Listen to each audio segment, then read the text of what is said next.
and get started on my end here.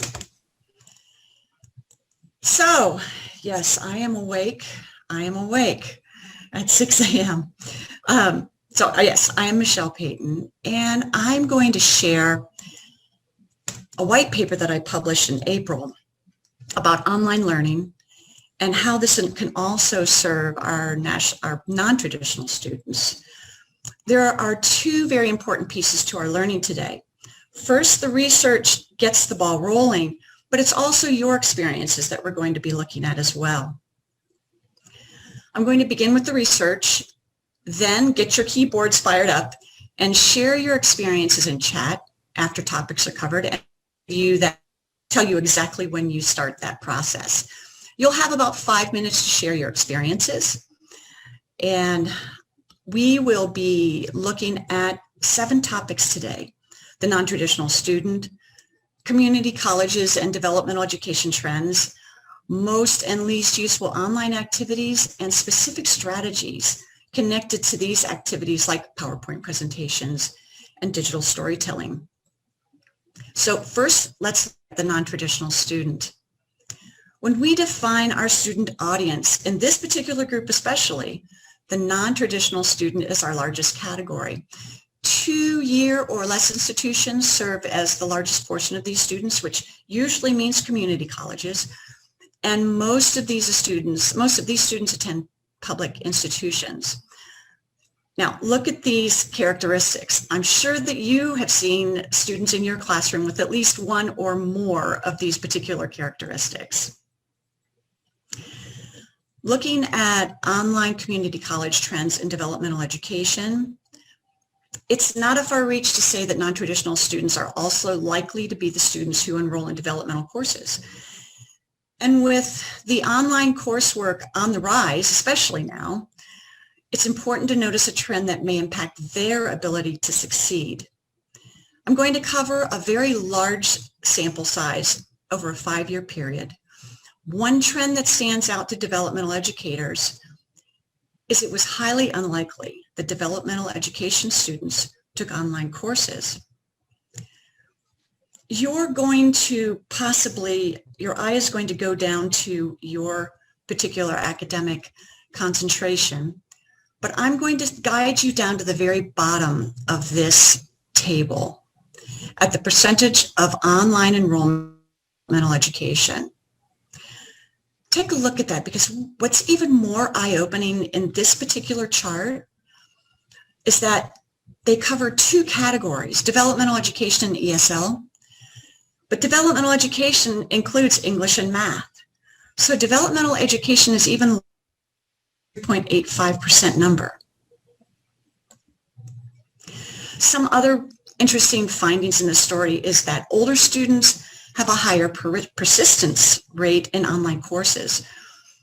Now, average grades are lower than face-to-face, but these students that took online classes, they actually finished the course. If you'd like me to go back to any slide before you provide feedback in the chat, please let me know. I'll give a second. I'll watch the chat. But if not, let's spend a little bit of time discussing this. This is your turn now. So the must and must nots on teaching non-traditional students, on teaching developmental education students. I'd be really interested to hear what your guess is on why older non-traditional students have a higher persistence rate on online. And also at the same time, younger students have a higher persistence rate on face-to-face. But prior to all the craziness called the pandemic of 2020, why would you guess that students were least likely to choose online developmental education courses? If you can also identify your academic discipline, that would also be interesting, just to kind of take a look at that as well. But take about 5 minutes right now, and if I notice that no one is participating, I'll certainly move on. But if participants right now could give some thoughts on this, please do that right now. And I'll keep track of what you're saying as well, and we'll discuss that. outstanding feedback. Out of curiosity, pre-pandemic, there was somewhat of an opinion that online was not compatible with developmental education. Prior to the pandemic, how many of you actually did not offer developmental education classes online at all? Just out of curiosity. So some interesting, we've moved into a type of reset. We had to teach online, but developmental educators may or may not have been prepared to do that because in some cases there was a philosophical idea that somehow these students could not handle the idea of online. So let's look at least and most useful online activities, but thank you very much for your participation on this particular, on that particular module. This research focused on online writing instruction. I'm going to give you about 10 seconds to look at this table. And as you look through this table, notice what students found most helpful. Those top 4. Online activities that show connection and exchange. It's more personalized. This study also found that students must understand what we call scaffolding, how activities connect. In addition, students must view instructors as available. So I'll go back to this table for a moment and look at instructor feedback, peers giving and receiving feedback, and discussion boards for online writing instruction. The good news about this, when we create connection, is that this connection creates more success. While discussion boards and peer reviews are important in the study, they are going to be less effective if they seem forced or take too much time. So doing an online activity for the sake of doing an online activity is a mistake. We must make sure that our online activities actually are applicable to the learning and the students see that. So is there a difference in sciences? I'll give you another 10 seconds to look at this table. This is a separate study on science students being surveyed about their thoughts on online activities. And here, videos and PowerPoints are much more preferred than discussion boards. This could say that testing or measurement requirements make a difference in student preferences. At the same time, it's reasonable to assume that humanities and science students still say that instructor-student connections are important. So let's look at this again. Let's have you chime in. What are the do's and don'ts of online activities in your experience? Why?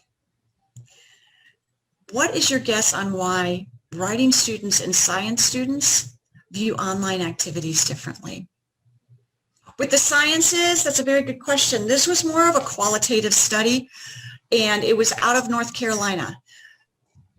This was approximately, and I'm going by memory, under 50 students.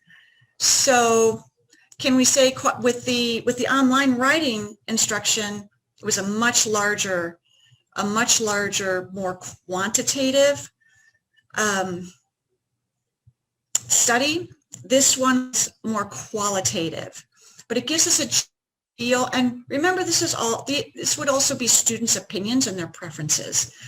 So I'm going to be getting in a little bit very soon, showing you test scores and other measurable concepts that connect to this as well. Thank you for that question.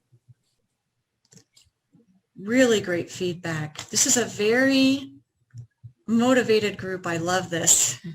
So you're going to be interested in some of the research that I'm getting ready to share as well from some of your comments. So now we'll move into specific online activity strategies. First, we're going to look at PowerPoints. And while I say PowerPoints, PowerPoint is really a brand that was called out as a measurement. it should be clear that there are many ways to express content through video. Some instructors are hesitant to show their faces on a pre-recorded video, but they may not need to show their faces. While PowerPoint videos should be media rich to increase student connection, in this particular study, this could mean seeing an instructor's face while lecturing or just hearing the instructor's voice during a presentation, but it has to be conversational. It cannot be robotic.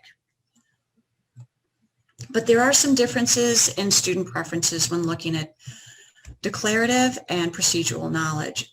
So with declarative, or some say declarative, with the instructor video on, test scores were significantly higher. With procedural, putting theory into practice, the instructor video, and our first speaker mentioned something about cognitive load. The practice part, if my student is seeing my face, sometimes it can become overload because they're looking at my my body language. At the same time, even though they might be stressed out, the same test scores resulted from both procedural and declarative. So let's move into peer discussion, and you do not, at this point, you do not have to repeat anything that you mentioned before. But when we look at must and must nots for PowerPoint and PowerPoint type presentations, share a few of your experiences if you can do that. And when you look at the two types of memorization and practice presentations, how have you done with camera on and camera off?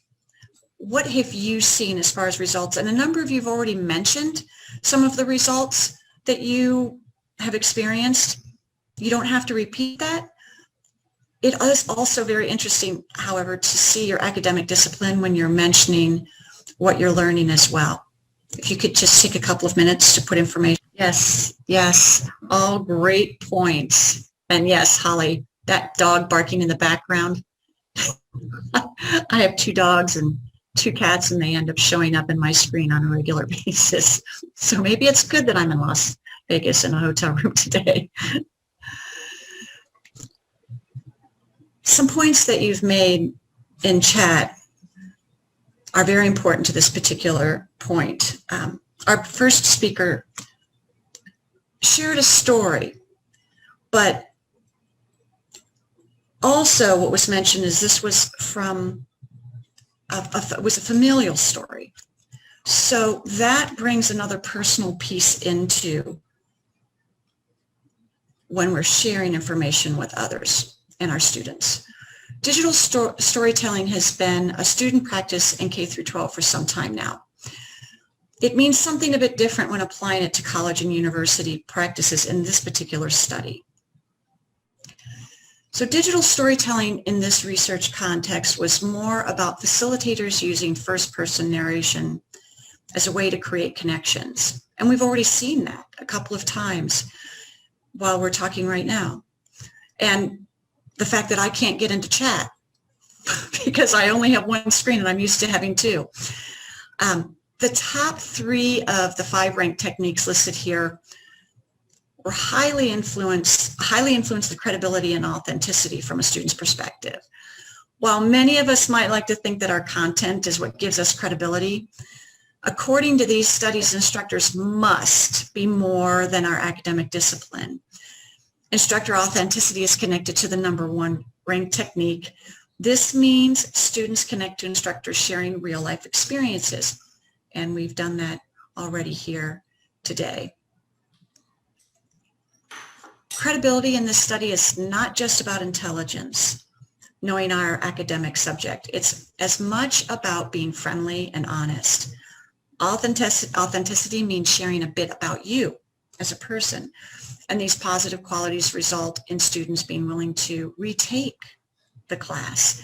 This is good news because there are times when our students have to retake our classes, or they've worked with us before, like our particular style, and take classes that we are teaching in the future.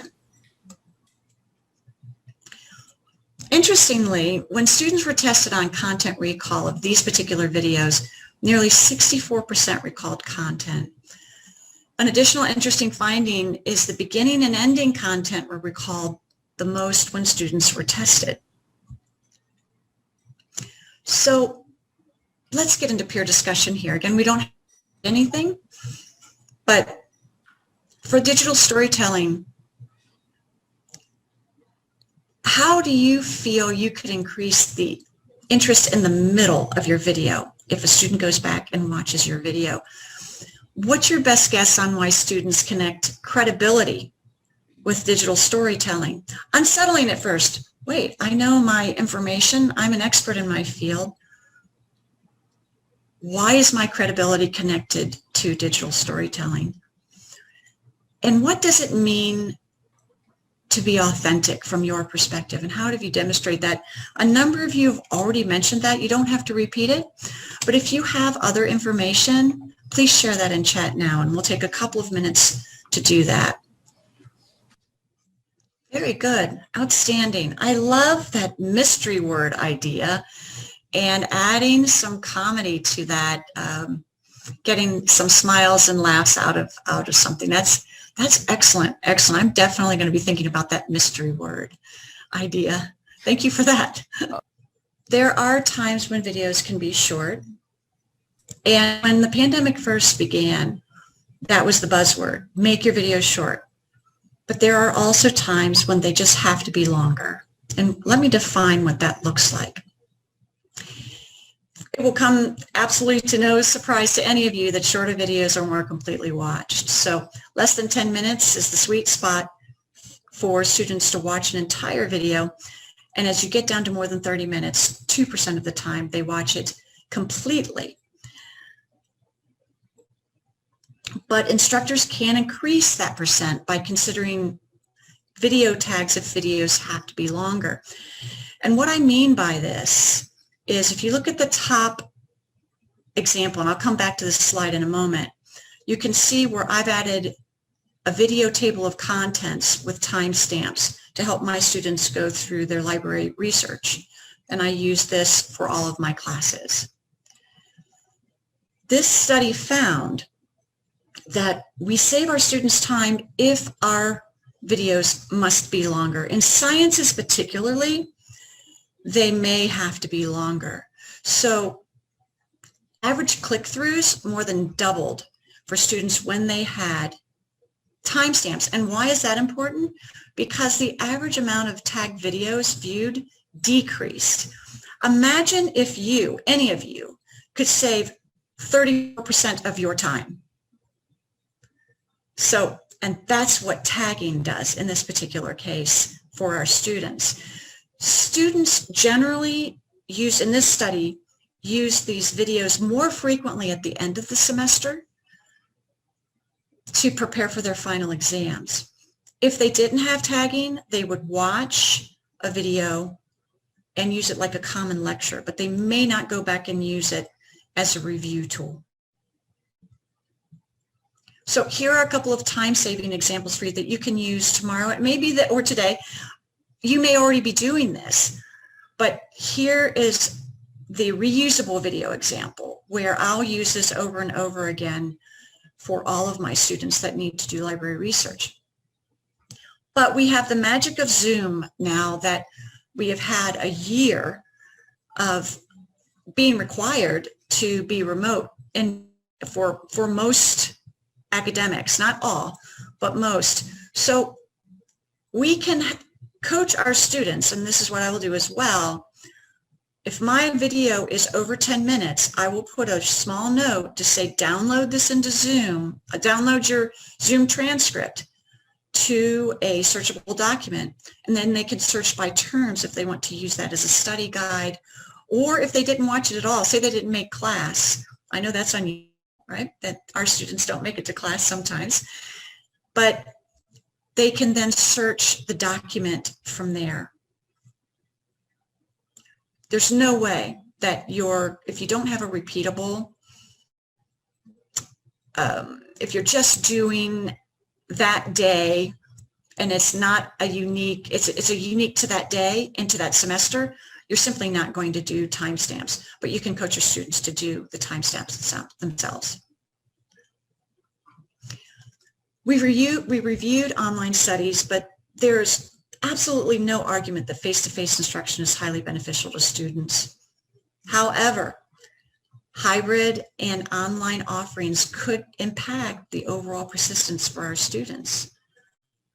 This study found that when students had a choice, they increased their online presence from 12 to 29%. And I'm going to give you about 10 seconds to look at this chart. But I'd like to draw your attention to the first 4 weeks of the students we call supplementers in this study were face-to-face and online, 53% of the time. The second 4 weeks, it shifted. Students had a choice. They could do any of these, face-to-face, online, or supplementer. And they chose in the second 4 weeks to shift from face-to-face, now this was a 90-minute face-to-face, to online, and supplementer was still the top used, face-to-face plus online, but look at what happens with online attendance in that second 4 weeks.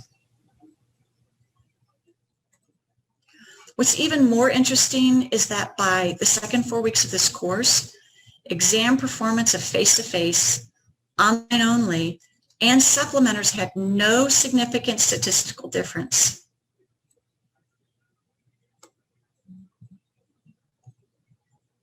So,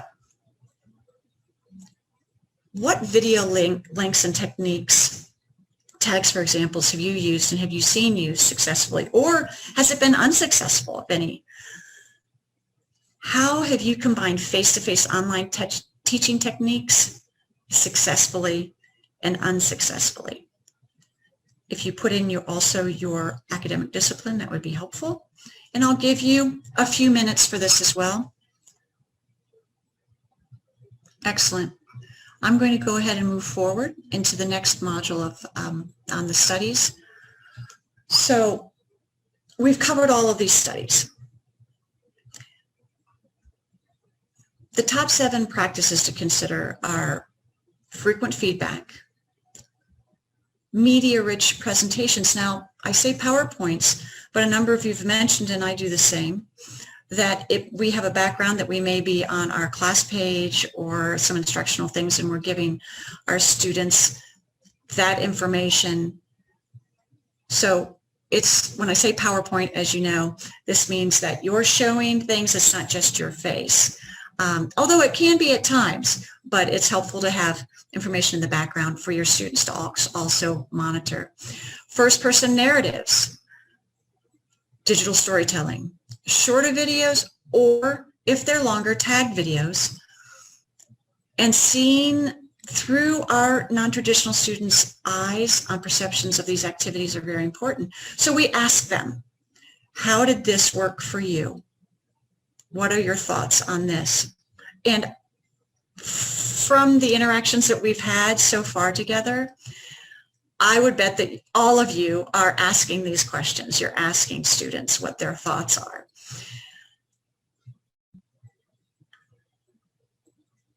This is our last peer discussion. So if you could take a few moments to think about the top 3 takeaways